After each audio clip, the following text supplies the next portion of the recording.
Green light, go, go, go.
Wait, my mic's not in there. God dang it. I forgot I unplugged my microphone. I was trying to talk, and whenever I unplug my microphone, it resets what it's called. And so I have to redo it in the properties of OBS every time. Beautiful. There we go. Okay. Hi, Yannick. Welcome. Thank you for pointing out the sound wasn't working. Alright, welcome everyone now to the qualifying for the July endurance race. I titled it that on YouTube and Twitch because we're still kind of ambiguous on what the length of the race will be. Just due to the grid, we're going to have a meeting following this qualifying session on if people want to shorten it, if people want to add other kind of rule sets in, if they want to change the restricted tire sets, or anything else to kind of make the race a bit more entertaining for the teams that have signed up and do plan on showing up. It's obviously a 9-hour race with 13 cars isn't going to be the most ideal for anyone, especially on a track like Spa, where, at least in my opinion, the track itself is not very demanding or interesting to drive on your own. It definitely could be up for change. Ethan was just mentioning that we're on this giant track with such few cars, and yet everyone's on the same straightaway. And I was just saying, I wonder if it has anything to do with the tow. Maybe they want to try to be close going down the Camel Straight so they can have just that little bit of extra speed going down there. I don't know, because then the problem is you get all the dirty air. Well, by the way, hi Yannick, I didn't see your messages earlier because it wasn't on Twitch. You can get all the speed, in Sector 1 and Sector 2, but then you get all of the dirty air through Sector 2, where it kind of all matters. Like, it's one of the things I've seen people talk about is build. Builds are set up based on different parts of the track, so you can either base it high speed and low downforce, so you get Sector 1 and Sector 3, but then you're losing all your time in Sector 2, so it's really one of those tough tracks to really find a good balance of what you need to do. I mean, as we're looking right here, it looks like Shaw's a little bit quicker than the McLaren just in front of him here. And as you mentioned, now with the dirty air, you're stuck behind the car in front of you, not able to go fast. But of course, we do have a 30-minute session here, so everyone's going to get their chance to run multiple laps and try to go set their good time. A little racy they are. Shaw with a big dive around the outside there. Across the nose a little bit, nothing too crazy, just something to definitely watch out for. But sometimes the other car's a little bit faster, a little bit later on the brakes. That could have been a little bit bad, a little worse. Oh, screen freeze. Hello. Oh, we had a car join there. Yeah, it's just like, of course. That's all right. I don't particularly like that, but you know what? I don't think anyone's going to complain too much about just having another car get added. It was a 360 car, so that was a car that was already in during the practice. They just must have needed a driver change, and it wasn't working for them, possibly. I didn't think that. I didn't saw them in the practice. Oh, it was the 9 cars off the racetrack and went back to the pits. Because I saw the 36 was in practice. I didn't see the 360. Maybe I just missed them. They jumped back out, but because they have 2 cars, they have the 360 and the 36. Here on the first line of cars, the fastest is Max Leinard in the Aston Martin with a 2:18.7. I mean, that is a flying lap around this racetrack. I mean, obviously we will see a little bit quicker here as the session goes on, I'm sure. But definitely 2:18s are nothing to slouch out here around Spa. The TSE cars, they're teams that have been here before, but they have missed out on the on a couple of the recent endurances, just due to scheduling issues and other things like that. So nice to see one of their cars back on the grid once again. They got 3. I don't know how many are actually showing up in qualifying right now, but I believe they have 3 or 4 of them. Let me see. They have Webb, I think that's how we pronounce it. Blue and green. So the 172, the 981, and the 45. Don't think the 45's in here.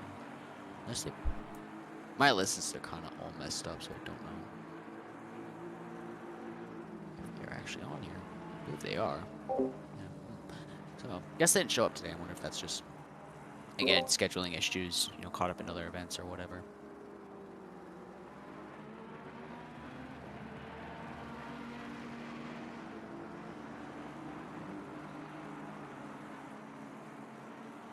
The track temp currently is looking at 37 degrees Celsius. So, I mean, it is a hot track, and with the cloud covers, of course, it is going to stay warm. I don't really see anything that would cause the track to cool off here. Rain in 30 minutes. Yeah, rain in 30 minutes, so we could see that pop up towards the end of the qualifying session. Yeah, I just looked up and like, is that says what I think it says? So you do need to get out there and set your fast laps while you can.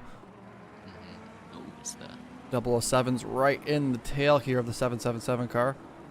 yeah, lucky number 7. Gonna improve, but not beat Leinard in the 172.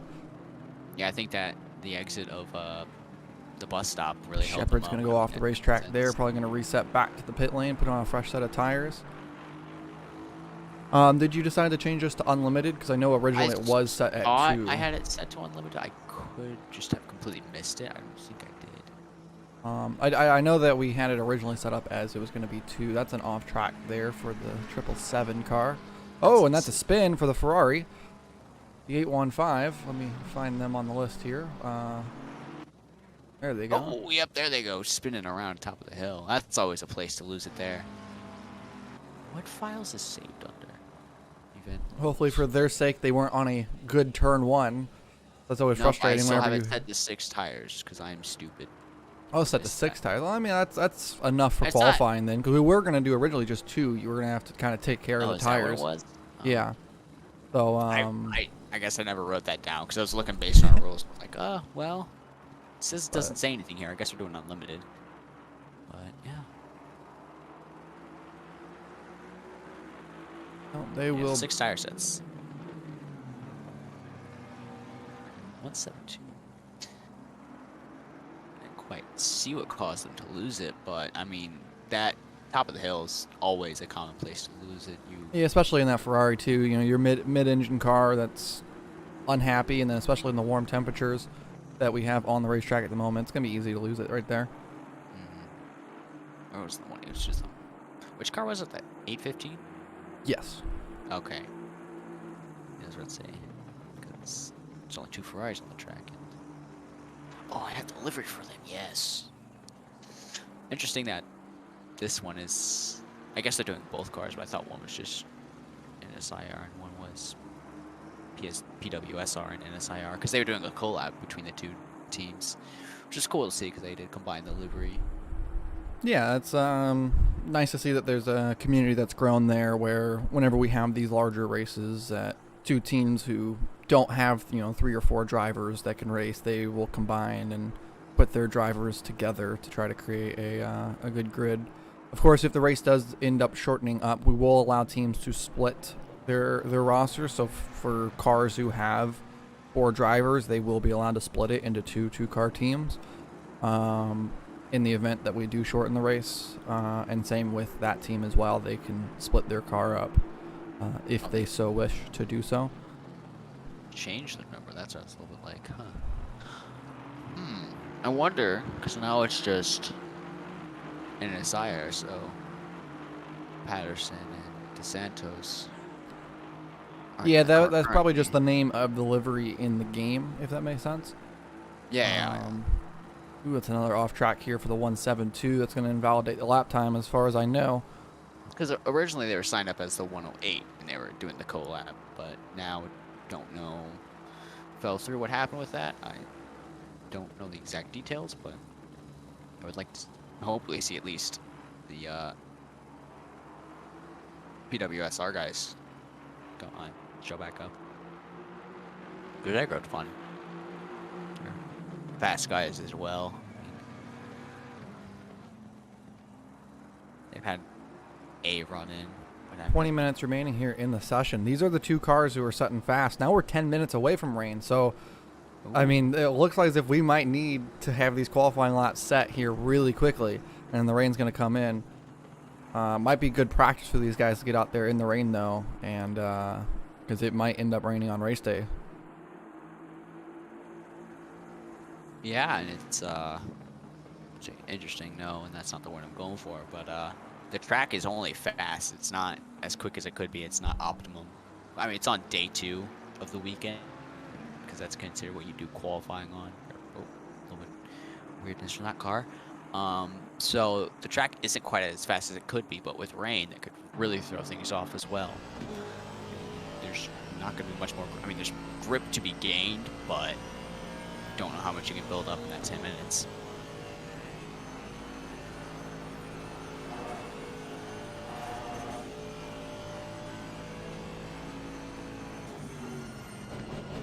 On board here with the 7 car, who's trying to challenge. Of course, just behind him is the 172, the current pole sitter. These two are cars that are racing for that top position on the grid right now. Both of them over 1 second ahead of the rest of the grid.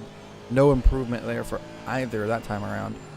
Slightly slower on both cars.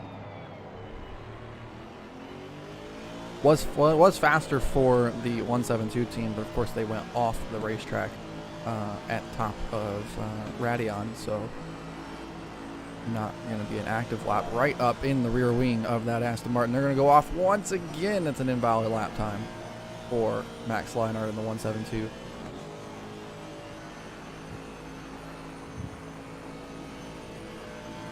I do love these onboard shots that ACC gives us. Because most, I mean, R Factor tries to give you some, but they're not particularly placed very well. Even on the mod stuff, there's some that are half decent, but there's like no good placement for some of the onboard cameras they give you. It's lackluster. Even like iRacing, some of their onboard stuff isn't. I mean, it's okay, but like there's a guy that makes camera packs for tracks and cars, and his stuff is phenomenal. Because he's got like the actual broadcast camera packages from like Sebring 24 or Sebring 12, Daytona 24, that type of thing. He's got all that. Looks fantastic. Yeah, ACC does use the actual location of the onboard cameras within the cars. Like, there's actually a camera module that is mounted at the location of the cameras that you get in ACC, which is pretty cool. The only exception to that is the camera that is found on the dashboard. That onboard, that one is not where the actual location is, but it is always really cool to see these onboard shots and be able to watch all the different inputs. And you can see the feet move of the driver, you can see the wheel movement, you can see all the cameras and mirrors. As both cars are going to reset here, both of our pole setters, that's going to take, I mean, they're going to have to get back out there if they want to set another lap, because we could see the rain within the next 5 minutes at this point. I thought the dashboard cam, the one that sits offset to the right, kind of by the wipers and stuff in the Aston, I thought that was a default cam, which usually around or default a real life cam, because in at least Nürburgring 24, you have the entire onboard streams of these cars, and I thought it's one that sits right up there. Yeah, I do know that some teams will put cameras up there, but as far as I know, those are team applied cameras rather than like actual broadcast cameras from the organizing series, but I'm not entirely sure as to how those work. But I know that like in the FIA, they mount it to the roll cage, the center bar and the roll cage. Yeah. So at least in the 24 I've seen, it's under the official channel, whether they're just restreaming it from the team. I'm not sure. But if you pull up the Nürburgring 24s, you stream, or streams, I guess, because it's all the different cars. It's ranging from GT3s to GT4s to the spec cars to everything, Porsche Cup. I'll mix everything into those broadcast cameras. It's kind of cool to see, because that's just crazy, crazy race. Like, some people thought like that's one race I do like want to go to, because that just I don't know how big the grid was this year. I think it's like 150 cars. Just maybe it wasn't that. It's just considered small for them because they have, again, Nürburgring is a massive track, but even then, like, sometimes the amount of cars on there doesn't even equate. Going faster here, Christian McKessie with bringing that car up into P3 now. First one to break within 1 second of our top two cars. I mean, everyone's fairly close, at least in the mid-pack. 815 once again went off the racetrack. That was up at the top of the hill. What is that? It's Bruxelles. That's the name of that corner. Trying to remember it.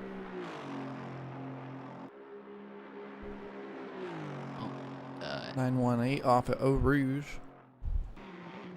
I believe that was just them exiting the pit lane and parking and resetting. I guess so, yeah. I mean, there's not really much place to go. Go on board here with Christian, seeing just the kind of the difference in inputs and difference in driving style. It seemed like with the 172 for Max, and we're on board, he was turning into the corners way earlier. So maybe that is partially where that speed is coming from, was being able to get the car pointed a bit earlier to get the drive off the corner a bit better.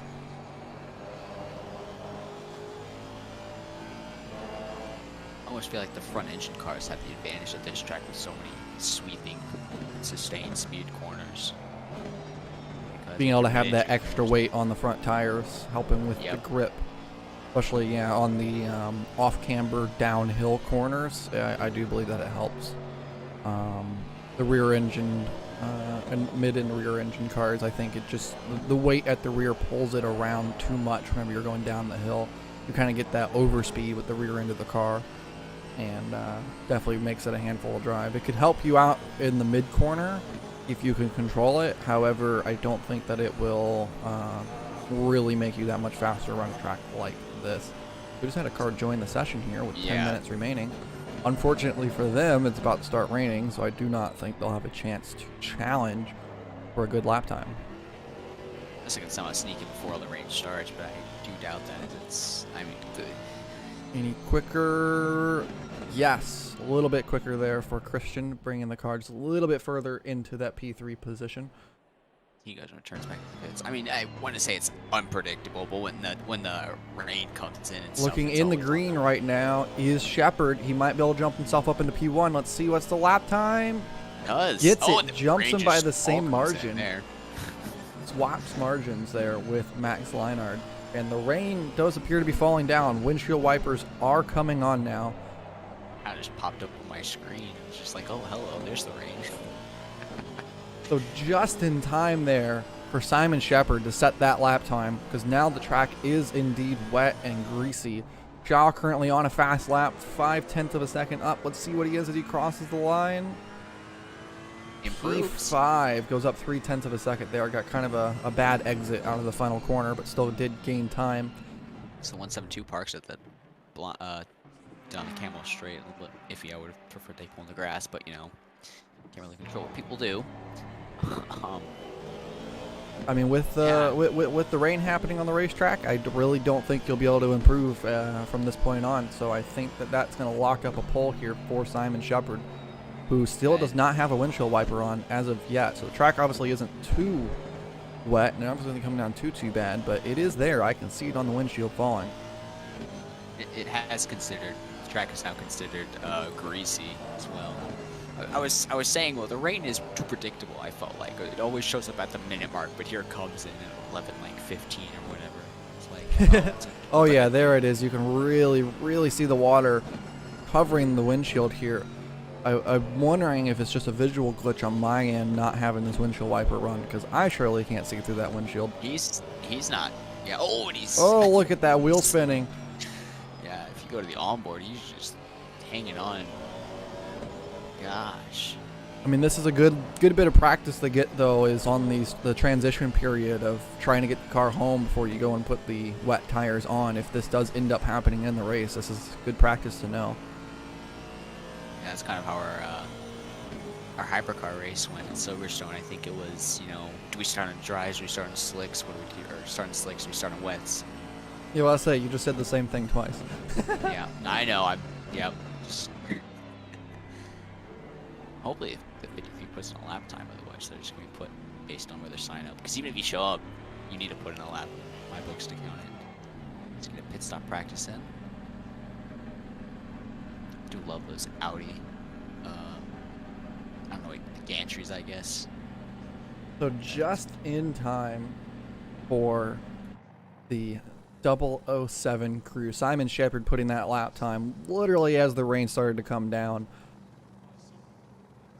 I mean, I really don't think you could have got better timing on that lap. Yeah.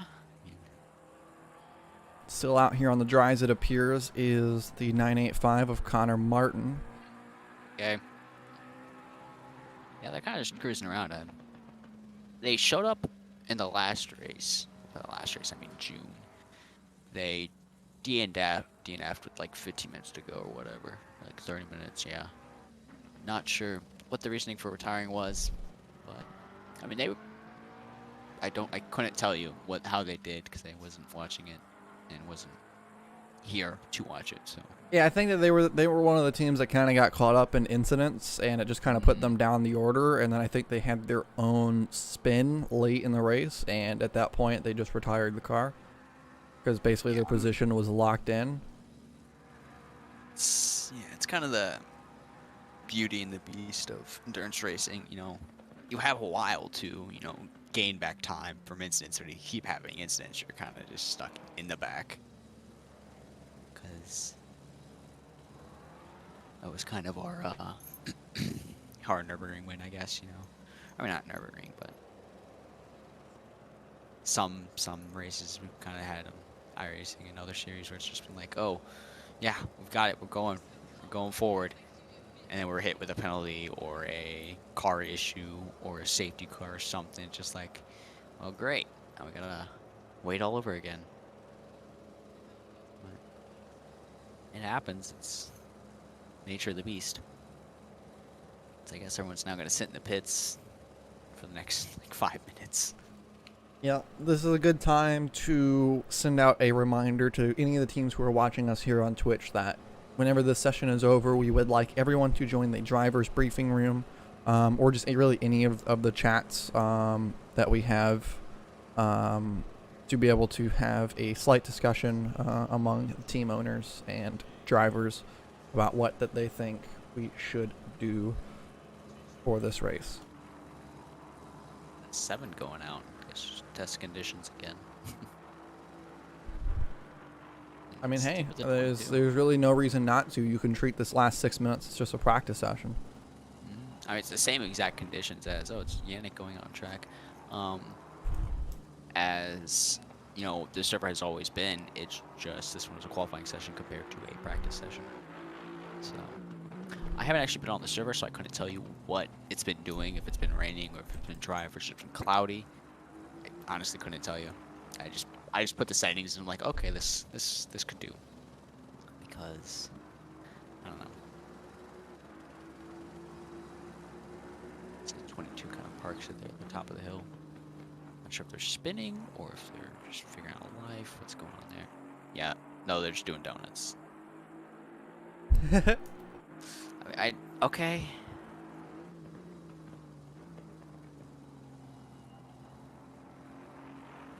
Just sometimes. I mean, hey, why not have a little bit of fun here? I gotta see what our next couple of races are for this series. It's kind of funny getting into the helicopter cam and having it sit still while you're doing donuts. Yeah, it's just not moving. You're just bouncing off the walls quite literally right now. It's Shaw. He does what he's. Alright,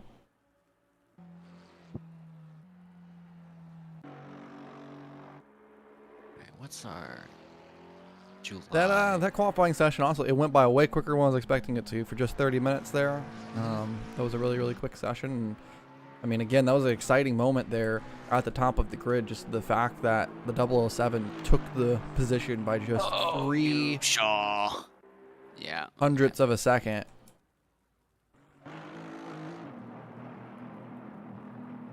With literally no time left to set that lap as the rain was coming in. It was just beautiful.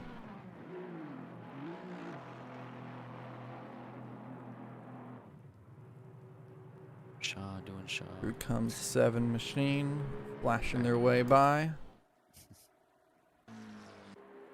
I had my camera app crash. Oh. So I've now had to do the shift arrow keys. I just do that all the time. I've kind of just. It's not really particularly fun. Yeah, I had to do it for Masano as well. It's kind of annoying though whenever you're doing like a session like this, so you have to kind of cycle through everyone who's on the pit lane. Yeah. You can. I was going to say click on the name. You can't. It's not quite how that works. August endurance. What was our plan for that one? Hungaroring. Nice.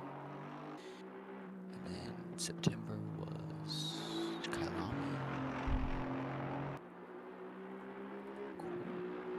Cool. Yes, a 9:18-minute qualifying. Yep, exactly. Hey, it works. I was kind of tempted to short them. Just going for the parade laps at this point. Yeah, Yannick Rombach having himself some fun in the wet. I think. I know he raced with us for the RWB 12 hours. Was it 12 hours of Spa? I think it was 12. I don't know how long our race one was. But they did fairly well in that one.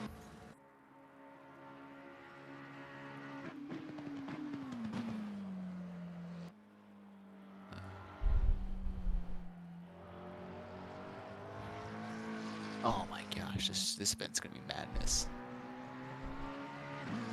So the SRL is doing a little 2.4 hour Spa race tonight. Because isn't Spa the IRL one like this weekend or next weekend or something? I think so, because I know that iRacing is holding their 24 hours of Spa next weekend alongside of our race. So then, well, that kind of worked out kind of okay. Unintentionally, because I kind of looking. Let me see. Total Energy Spa, Belgium, 29th of July, so 2 weeks. Because iRacing always does theirs the week before. So, yeah.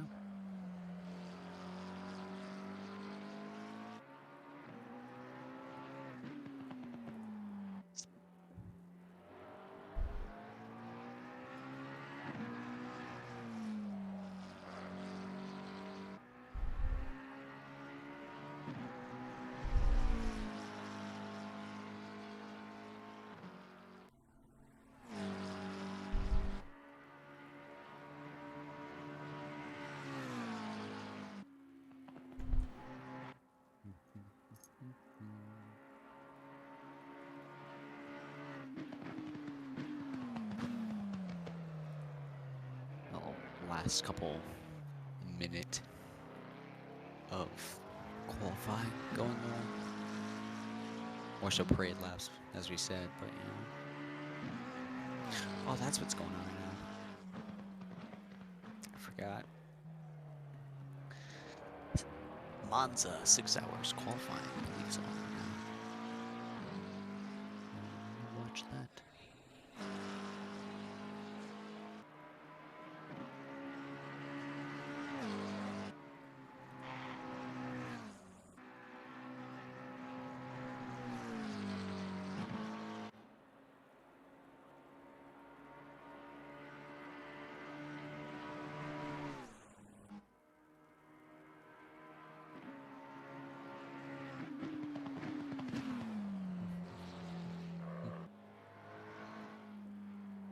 All right, and with the session ending right here, we will go ahead and find our way off broadcast here.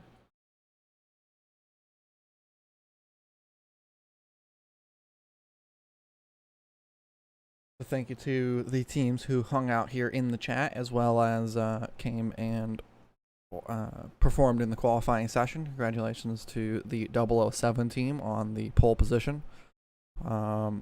Again, just in the nick of time. You guys could not have waited any longer for that one to get that lap in. So that worked perfectly.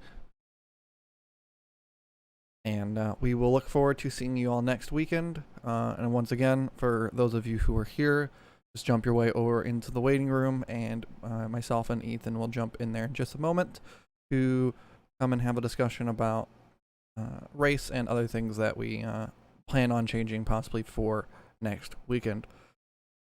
So, thank y'all for joining, and we'll see you in a week's time.